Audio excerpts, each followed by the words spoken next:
Welcome back. BBMP ಅಧಿಕಾರಿಗಳಿಗೆ ಇನ್ನೆಷ್ಟು ಬಲಿ ಬೇಕು ಅನ್ನುವಂತ ಪ್ರಶ್ನೆ ಉದ್ಭವ ಆಗ್ತಾ ಇದೆ. ಮತ್ತೊಂದು ಡೆಡ್ಲಿ ಆಟದ ಮೈದಾನದ ದೃಶ್ಯ ಸರಿಯಾಗಿದೆ. ಕಟ್ಟಾಗಿ ನೇತಾಡ್ತಾ ಇದೆ ಶೀಟ್, ಕಿತ್ತು ನೇತಾಡ್ತಾ ಇದೆ ರಾಡ್. ಅರೆ ಜೀವವಾಗಿ ಪ್ಲೇ ಗ್ರೌಂಡ್ ನ ಒಂದೊಂದು ದೃಶ್ಯಗಳನ್ನ ನೋಡ್ತಾ ಇದ್ರೆ ನಿಮ್ಮ ಮಕ್ಕಳನ್ನ ಇಲ್ಲಿ ಕಳಿಸದೇ ಇಲ್ಲ ಅನ್ಸುತ್ತೀನಿ. ಹೊನ್ನಾಳ ವಾರ್ಡ್ನ ಪಾರ್ಕ್ ನಲ್ಲಿದೆ ಡೆಡ್ಲಿ ಮೈದಾನ. ಜೀವದ ಭಯ ಇಲ್ಲದೆ ಆಡ್ತಾ ಇದ್ದಾರೆ ಪುಟ್ಟ ಕಂದಮಗಳು. ಯಶವಂತಪುರ ವಿಧಾನಸಭಾ ಕ್ಷೇತ್ರದ ಉಳ್ಳಾಳದಲ್ಲಿ ಈ ಮೈದಾನ ಇರುವಂತದ್ದು. ಸ್ವಲ್ಪ ಯಾಮಾರಿದ್ರೂ ಕೂಡ ಮತ್ತೊಂದು ದುರಂತ ಸಂಭವಿಸುತ್ತೆ. ಬಿಬಿಎಂಪಿ ಅಧಿಕಾರಿಗಳು ಮಾತ್ರ ಇಲ್ಲಿ ಗಮನನ ಹರಿಸ್ತಾ ಇಲ್ಲ. ಸೊ ಬಿಬಿಎಂಪಿ ಅಧಿಕಾರಿಗಳಿಗೆ ಇನ್ನೆಷ್ಟು ಬಲಿ ಆಗ್ಬೇಕು, ಇನ್ನೆಷ್ಟು ಬಲಿ ಪಡಿತಾರೆ ಗೊತ್ತಾಗ್ತಾ ಇಲ್ಲ. ಜಸ್ಟ್ ಬಿಕಾಸ್ ಮತ್ತೊಂದು ಡೆಡ್ಲಿ ಆಟದ ಮೈದಾನ ದೃಶ್ಯ ಸರಿಯಾಗಿದೆ. ಗಮನಿಸಬಹುದು, ಪುಟ್ಟ ಮಕ್ಕಳು ಆಟ ಆಡುವಂತಹ ಮೈದಾನ ಇದು. ಕಟ್ಟಾಗಿ ನೇತಾಡ್ತಾ ಇದೆ ಒಂದು ಶೀಟು, ಕಿತ್ತೋಗ್ಬಿಟ್ಟಿದೆ ಒಂದು ರಾಡು, ಅದು ಕೂಡ ನೇತಾಡ್ತಾ ಇದೆ. ಅರೆ ಜೀವವಾಗಿ ಪ್ಲೇ ಗ್ರೌಂಡ್ ನ ಒಂದೊಂದು ಡೆಡ್ಲಿ ದೃಶ್ಯಗಳನ್ನ ನೋಡ್ತಾ ಇದ್ರೆ ಮಕ್ಕಳು ಹೇಗ್ ಬೀಳ್ತಾರೋ, ಎಲ್ಲಿ ಬೀಳ್ತಾರೋ, ಬಿದ್ದು ತಲೆಗಿಲ ಒಡ್ಕೊಂಡು ಕೈಕಾಲು ಮುರ್ಕೊಂಡು ಏನಾಗುತ್ತೋ ಗೊತ್ತಿಲ್ಲ. ಪಾಪ ಆ ಪುಟ್ಟ ಮಕ್ಳಿಗೆ ಏನ್ ಗೊತ್ತಾಗುತ್ತೆ? 4 ವರ್ಷ 5 ವರ್ಷ ಓದ್ತಾ ಇರ್ತಾರೆ ನೋಡಿ, ಅಲ್ಲಿ ಜಾರ್ತಾ ಇದ್ದಾರೆ, ಅಲ್ಲಿ ಕೆಳಗಡೆ ಆಲ್ಮೋಸ್ಟ್ ಅಲ್ಲಿ ಕಿತ್ತೋಗ್ಬಿಟ್ಟಿದೆ. ಅಲ್ಲೂ ಅಷ್ಟೇನೆ, ಏನಾದ್ರೂ ತರ್ಚ್ಕೊಂಡ್ರೆ ಮಕ್ಕಳು ಕೈಯೋ ಕಾಲೋ ಅಥವಾ ಸೊಂಟಾನೇ ತರ್ಚ್ಕೊಂಡ್ರೆ ಏನಾಗ್ಬೇಕು? ಯಾಕೆ ಬೃಹತ್ ಬೆಂಗಳೂರು ಮಹಾನಗರ ಪಾಲಿಕೆ ಅಧಿಕಾರಿಗಳಿಗೆ ಇದೆಲ್ಲ ಗಮನಿಸೋದಕ್ಕಾಗೋದಿಲ್ವಾ?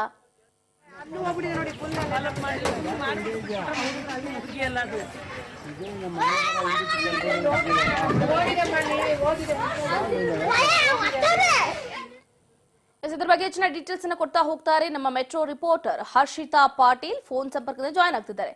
ಎಸ್ ಹರ್ಷಿತಾ, ಗಮನಿಸ್ತಾ ಇದ್ದೀವಿ ಬಿಬಿಎಂಪಿ ಅಧಿಕಾರಿಗಳಿಗೆ ಎಷ್ಟು ಬಲಿ ಬೇಕು ಹರ್ಷಿತಾ? ಮತ್ತೊಂದು ಡೆಡ್ಲಿ ಆಟದ ಮೈದಾನವನ್ನ ನಾವು ನೋಡ್ತಾ ಇದ್ದೀವಿ. ಮಕ್ಕಳು ಏನಾದ್ರೂ ಮೇಲಿಂದ ಬಿದ್ದು ಕೈಕಾಲು ಮುರ್ಕೊಂಡು ಅಥವಾ ತಲೆನ ಒಡೆದೋದ್ರೆ ಯಾರಿದಕ್ಕೆ ಜವಾಬ್ದಾರಿ ಅಂತ?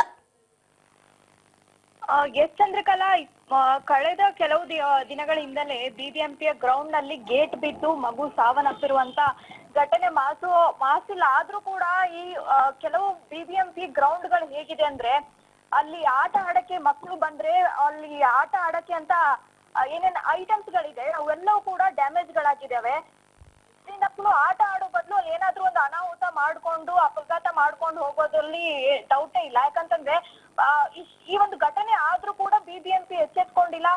ಬಿಬಿಎಂಪಿಯ ಮುಖ್ಯ ಆಯುಕ್ತರು ಹೇಳ್ತಾರೆ ಸದ್ಯಕ್ಕೆ ಈಗ ಬಜೆಟ್ ಇಲ್ಲ ಅಂತ ಹೇಳ್ತಾರೆ. ಆದ್ರೆ ಗ್ರೌಂಡ್ ಗಳು ಇಷ್ಟು ವರ್ಷಗಳ ಕಾಲ ಕೂಡ ಯಾವುದೇ ನಿರ್ವಹಣೆ ಇಲ್ಲದೆ ಈ ರೀತಿಯಾಗಿ ಕೊಳೆತಿದೀವಲ್ಲ, ಯಾಕೆ ಬಿಬಿಎಂಪಿ ಇಷ್ಟು ಕೇರ್ಲೆಸ್ ಮಾಡ್ತಾ ಇದೆ ಗೊತ್ತಿಲ್ಲ. ಸದ್ಯ ಈ ಒಂದು ಗ್ರೌಂಡ್ ನಲ್ಲಿ ನೋಡ್ತಾ ಇರ್ಬೋದು, ಯಶವಂತಪುರ ವಿಧಾನಸಭಾ ಕ್ಷೇತ್ರಕ್ಕೆ ಬರುವಂತ ಉಳ್ಳಾಳ ವಾರ್ಡ್ ನ ಪಾರ್ಕ್ ನೋಡೋದಾದ್ರೆ ಇಲ್ಲಿ ಇರುವಂತ ಏನು ಆಟ ಆಡಕ್ಕೆ ಅಂತ ಮಕ್ಕಳಿಗೆ ಇರ್ಬೇಕಾಗಿರುವಂತ ಏನೇನ್ ಫೆಸಿಲಿಟೀಸ್ ಇದೆ ಅವೆಲ್ಲವೂ ಕೂಡ ಹಳ್ಳ ಹಿಡಿದ್ಬಿಟ್ಟಿದಾವೆ.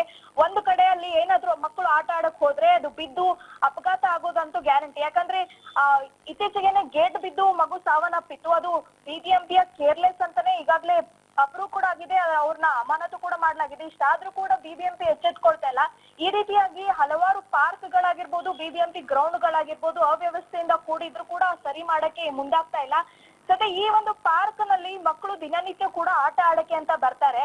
ಆದ್ರೆ ಅಲ್ಲಿ ಆಟ ಆಡಕ್ಕೆ ಯಾವುದೇ ರೀತಿಯಾಗಿ ಇರ್ಬೇಕಾಗಿರುವಂತಹ ಫೆಸಿಲಿಟೀಸ್ ಇಲ್ಲ. ಆದ್ರೆ ಮಕ್ಕಳು ಅಲ್ಲಿ ಆಟ ಆಡಕ್ಕೆ ಬಂದ್ರೆ ಅಲ್ಲಿ ಏನಾದ್ರೂ ಅನಾಹುತ ಆಗತ್ತೆ. ಆದ್ರೆ ಅಲ್ಲಿ ಆಟ ಆಡುವಂತ ಏನು ಆಟ ಆಡಕ್ಕೆ ಏನು ಜೋಕಾಲಿ ಆಗಿರ್ಬೋದು, ಜಾರು ಬಂಡೆ ಆಗಿರ್ಬೋದು, ಆಮೇಲೆ ಮೇಲ್ಗಡೆ ಶೀಟ್ ಏನಿದೆ ಅದು ಕೂಡ ಹಾಳಾಗಿದೆ.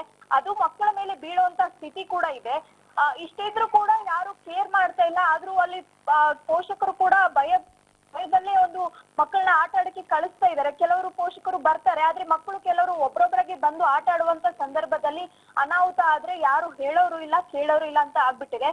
ಸದ್ಯ ಬಿಬಿಎಂಪಿ ಈಗ ಹೇಳ್ತಾ ಇದೆ ಈಗಾಗ್ಲೇ ಏನು ಪಾರ್ಕ್ ಗಳಾಗಿರ್ಬೋದು, ಗ್ರೌಂಡ್ ಗಳ ನಿರ್ವಹಣೆಗೆ ನಮ್ಮ ಹತ್ರ ಬಜೆಟ್ ಇಲ್ಲ. ಸದ್ಯಕ್ಕೆ ಈ ಒಂದು ಬ್ರ್ಯಾಂಡ್ ಬೆಂಗಳೂರು ಯೋಜನೆಯಲ್ಲಿ ಸಾಕಷ್ಟು ಕಾಮಗಾರಿ ನಡೀತಾ ಇದೆ. ಸೊ ಇದನ್ನ ಪೆಂಡಿಂಗ್ ಇಟ್ಕೊಂಡಿದೀವಿ ಅನ್ನೋಂತ ಮಾತನ್ನು ಕೂಡ ಹೇಳ್ತಾ ಇದ್ದಾರೆ.